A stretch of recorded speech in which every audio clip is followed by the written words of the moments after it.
네, 안녕하세요. 유원태입니다. 오늘 이제 ACL 16강 첫 번째 날이었습니다. 그래서 그 있었던 경기 두 경기 리뷰를 하려고 생각했습니다. 일단 먼저 앞에 열린 경기는 대구 FC가 이제 나고야 그랜포스였죠. 원정 경기를 떠났는데 제가 보기엔 충분히 이길 기회가 좀 있었다고 생각했었는데 리드를 두 번 잡았죠. 먼저 세징야 골 넣고 에드가 골로 2대1까지 앞서가다 결국엔 4대2로 좀 역전패를 했습니다. 2대4로. 그래서 이 얘기를 먼저 드리고요. 그 다음에 이제 뒤에 있었던 울산 경기를 얘기를 좀 드리겠습니다. 개인적으로는 대구가 참 준비를 잘 해왔다는 생각이 들어요. 그러니까 제가 대구 평가를 드릴 때 많이 드렸던 말씀이 플랜 A를 정말 잘 만들어 와서 플랜 A를 알고 있지만 상대도 당할 수밖에 없는 그런 축구를 하는 팀이다 이런 얘기를 드린 적이 있었는데 오늘도 그런 경기였다고 생각합니다. 전반 초반에 그 나왔던 세징야 선수의 슈팅은 정말 예측이 불가능한 타이밍에서 나왔죠. 일단 그걸 잡아놓고 때리려고 그랬으면 분명히 수비가 나왔을 텐데 거리가 한 슈팅이 한 여기 한 정승훈 선수가 그림상으로 봤을 때 여기서 이제 이렇게 내줬는데 이걸 그냥 바로 때려버렸죠. 이걸 때렸는데 이게 사실은 공 잡아놓으면 이제 여기 뒤에 물러서 있던 수비들이 여기 밀고 나올 텐데 그냥 바로 때려버리니까 이제 반응을 못하는 상황이었습니다. 사실은. 그렇게 됐었고 두 번째 골은 역시 에드가가 골을 넣으면서 여러 가지 대구가 가진 힘들이 나왔죠. 브라질 외국인 선수들이 가지고 있는 그 어떤 특징들, 장점들이 잘 나왔고 그 다음에 뭐 정승원이라던가 이런 미드필더들 그 뭐 측면에 있었던 뭐 장성원 마찬가지고 황수민 마찬가지고 또 뭐 이런 미드필더들이 워낙 많이 뛰어주는 해서 힘이 있는 전반까지는 뭐 거의 뭐 반반 뭐 점유율하고 상관없이 아주 경기를 잘 풀었다고 생각이 드는데 결국 후반전에 3골이나 주면서 네 경기가 좀 뒤집어졌습니다. 근데 제가 드리고 싶은 말씀은 사실은 이렇게 플랜 A를 대구가 굉장히 잘한다. 이건 모두가 알고 있는 사실인데 개인적으로는 조금 아쉬웠던 점이 있어가지고 그 얘기를 좀 드리려고 합니다. 이게 제가 이제 항상 이런 리뷰를 드릴 때 좀 조심스러울 수밖에 없는 게 어떤 선수 개개인의 어떤 이야기를 하게 되면 이게 이제 선수들한테 너무 좀 폐가 될까봐 제가 좀 이런 거를 안 하려고 하는 편인데 오늘은 조금 제가 좀 언급을 하는 게 어떨까 싶긴 해요. 개인적으로 좀 아쉬운 선수가 있었습니다. 개인적으로는 이제 홍정훈 선수가 좀 많이 아쉬웠습니다.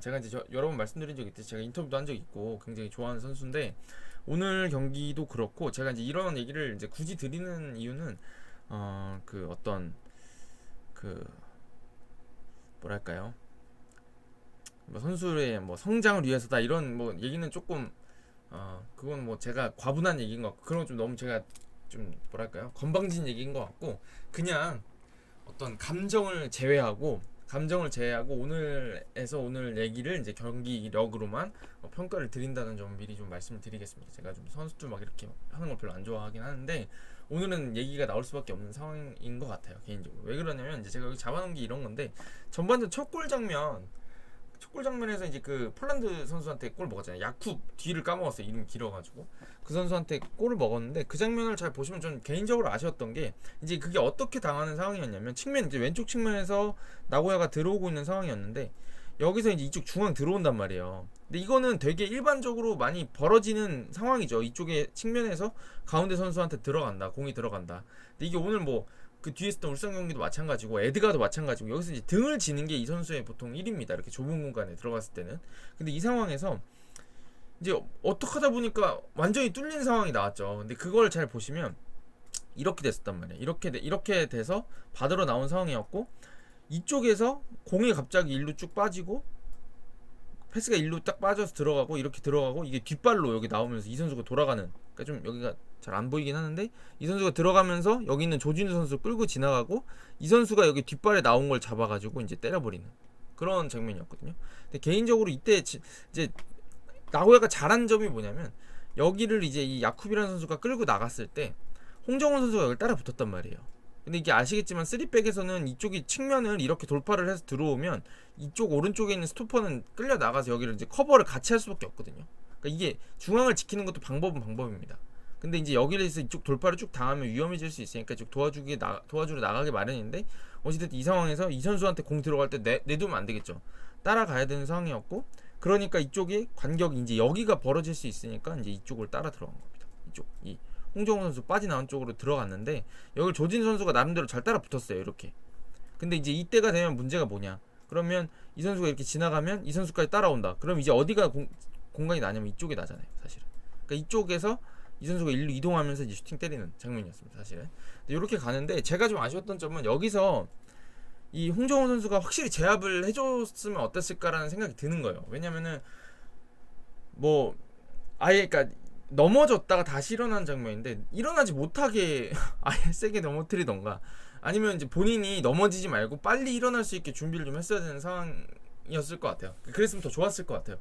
더 좋았을 텐데 이제 그게 잘 대응이 안 되면서 본인은 이제 여기 엉켜서 넘어진 상황인데 넘어지니까 얘가 먼저 일어나고 그러니까 완전히 여기를 그냥 내주는 상황이 왔습니다. 근데 이제 이거 하나였으면 아주 아쉽습니다 하고 넘어갔을 수도 있는데 세 번째 골 장면이 결국에는 홍정우 선수한테는 너무 오늘 아쉬웠을 장면이죠. 본인도 그 이제 본인은 그 박한민 선수랑 잘 해가지고 빼앗았다고 생각했는데 거기 이제 강하게 몸싸움 들어온 거에서 무너지면서 거기서 결국 세 번째 골을 줬습니다. 근데 그 세 번째 골은 사실상 대구한테는 굉장히 치명적인 골이었죠. 대구는 아시다시피 플랜 A가 단단한 3백 수비에서 나오는 역습의 강점이 있기 때문에 먼저 실점하면 경기를 어렵게 푸는 경우들이 종종 나오잖아요.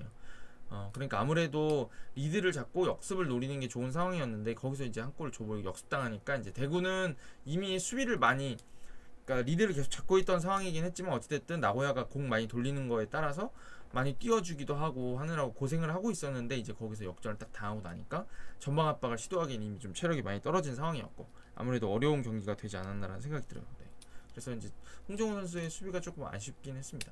근데 이제 이런 거를 제 생각에는 제가 뭐 선수 발전을 위해서 그런 거 실수를 하면 안 됩니다. 이런 얘기도 참 그런 게 사실은 뭐 이 선수도 이미 홍정호 선수가 이미 프로에서 얼마나 많은 경험을 쌓았고 우리가 또 대구 팬들은 아시겠지만 얼마나 든든하게 우리 팀 캡틴이기도 했었고 그렇게 다 알고 계시잖아요. 근데 그럼에도 불구하고 이제 경기력적으로는 아쉬웠다는 생각이 좀 들 수밖에 없는 게 저는 이런 게 이제 좀 투자의 그런 문제라고도 생각해요. 왜냐면 이제 홍정호 선수가 가지고 있는 어떤 기량 자체가 뭐 여러 가지 요인이 있죠. 이제 성장을 어떻게 하느냐, 뭐 재능일 수도 있고, 뭐 그다음에 현재 몸 상태일 수도 있고 여러 가지 상황들이 있는데 지금 현재 상황에서 홍정호 선수가 예를 들면은 뭐 중앙 수비 가운데가 아니라 약간 스토퍼 워낙 헤딩력이 좋으니까 스토퍼에 나올 수 있는 상황이 됐다면 아니면 정태욱 선수가 좀 안 다쳐가지고 아까 그 뭐 박한민 선수랑 엉켰을 때 정태욱이었다면 거기서 몸싸움이 더 세니까 확실히 제압할 수 있었을 텐데 이런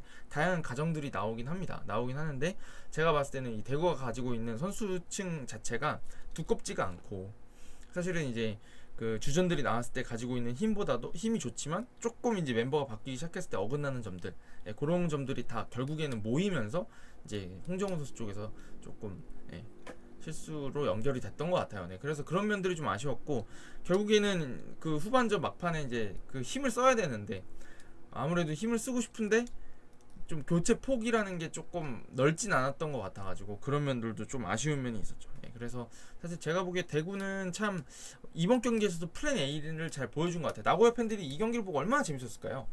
왜 재밌었을까요?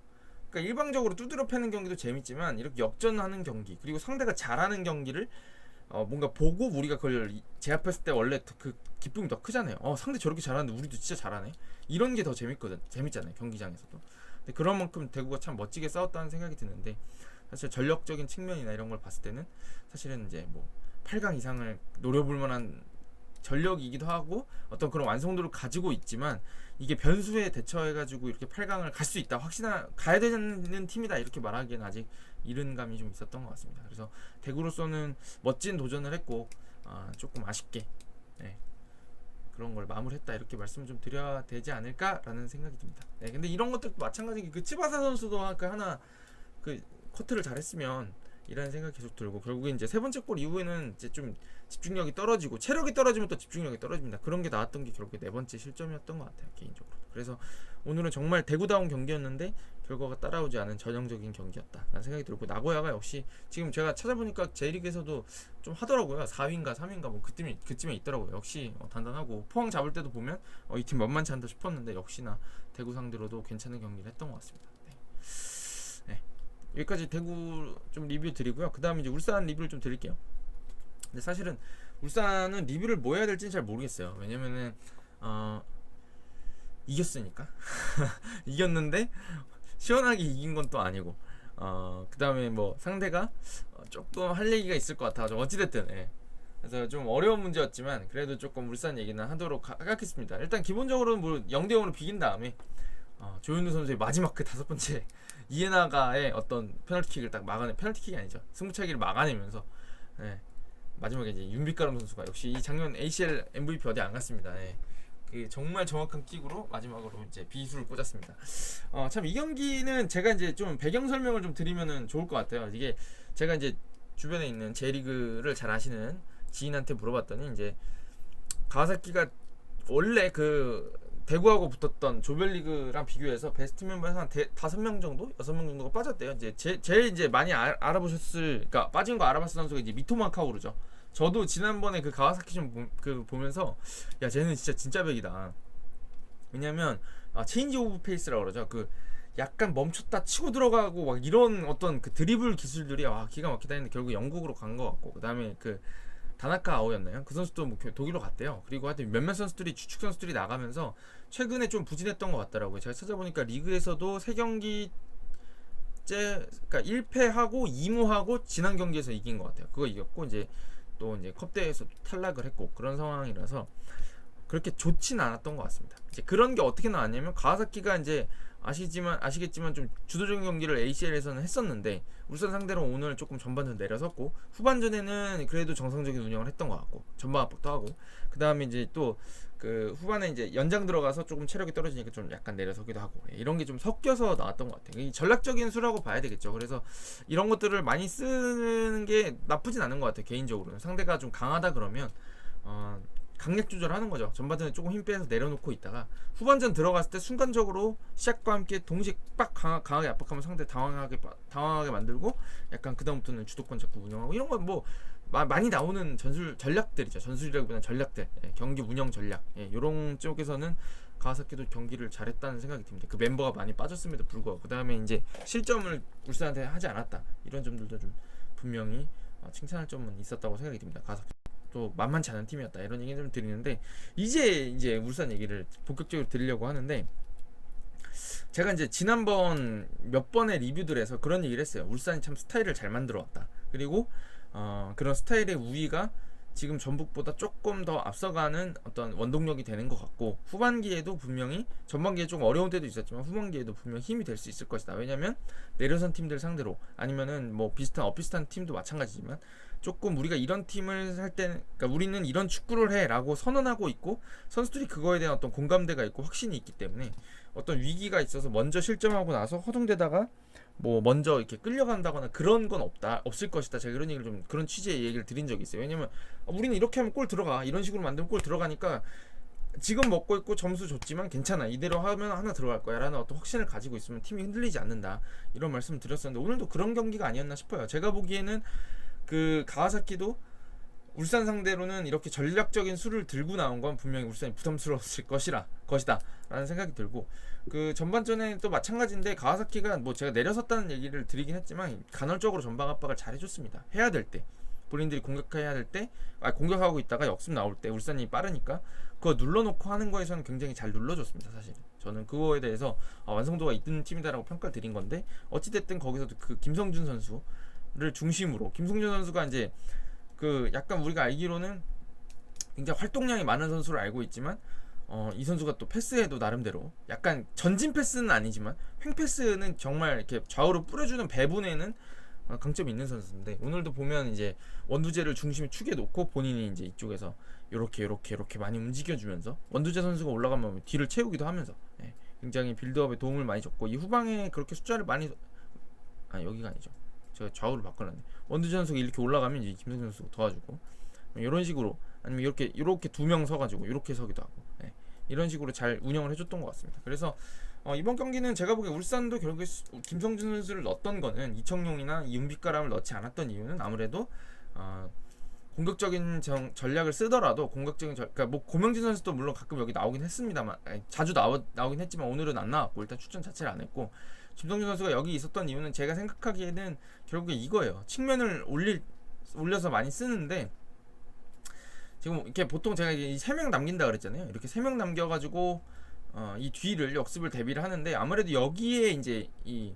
원두지 선수의 파트너로 나올 선수는 이거 1차 저지선을 더 많이 해줄 선수, 그 다음에 60분이든 70분이든 힘을 다 쏟고 여기서 그냥 싸움닭이 대해줘야 될 선수가 필요했는데, 근데 또 약간 신영민 선수가 들어오기에는 아무래도 김성준 선수가 좀 더 기동력이 좋은 느낌이죠. 예, 신영민 선수는 약간 기다렸다가 빡 부딪히는 거라 그러면 김성준 선수는 막 많이 뛰어주는 스타일이니까 이쪽에서 밸런스를 잡기 위해 나왔던 것 같은데, 전체적으로 볼 관리하는 것부터 해가지고 공수 양면에서 좋았던 것 같습니다. 예, 그 수는 좋았던 것 같아요. 네. 그런데 이제 문제는 개인적으로는 이제 골이 안 들어갔다는 건데, 사실 골 안 들어간 것도 제가 보기엔 찬스가 없진 않았던 것 같아요. 근데 0점이 좀 안 잡혔죠.